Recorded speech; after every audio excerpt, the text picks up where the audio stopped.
లండన్‌లో జరుగుతున్నటువంటి పరిణామాలు శరణార్థులుగా వచ్చి చొరబాటుదారులుగా అక్కడ ఉన్నటువంటి ఆడవాళ్ళ మీదనే అత్యాచారాలు చేయడం, అక్కడున్న ప్రజల మీద హత్యలు చేయటం, చేస్తున్నటువంటి దుర్మార్గాలకు సంబంధించి ఒక మహిళ అసలు మేము మా దేశంలోనే ఉన్నామా అంటూ ఒక టీవీలో ఓపెన్‌గా అంటే అక్కడ మంత్రి గారు అంతా బావుందని చెప్తున్నటువంటి వేళ, అనవసర ప్రచారాలు అంటున్నటువంటి వేళ టీవీలో ఆవిడ మాట్లాడిన మాట చివరికి దాంట్లో ఉన్నటువంటి గెస్టు కంటతడి పెట్టుకోవాల్సొచ్చింది. అట్లాగే యాంకర్ కంటతడి పెట్టుకోవాల్సొచ్చింది.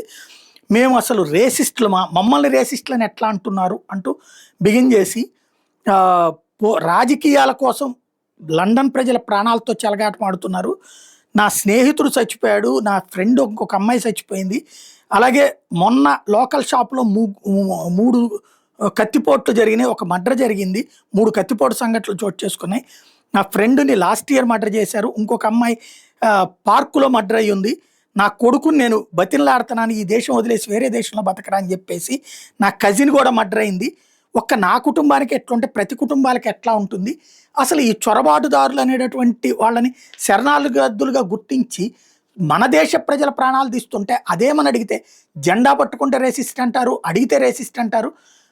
మా ప్రాణాలు మేము కాపాడుకోవాలంటే రేసిస్ట్ అవుతుందా అని నిలదీస్తున్నారు లండన్ పౌరులు.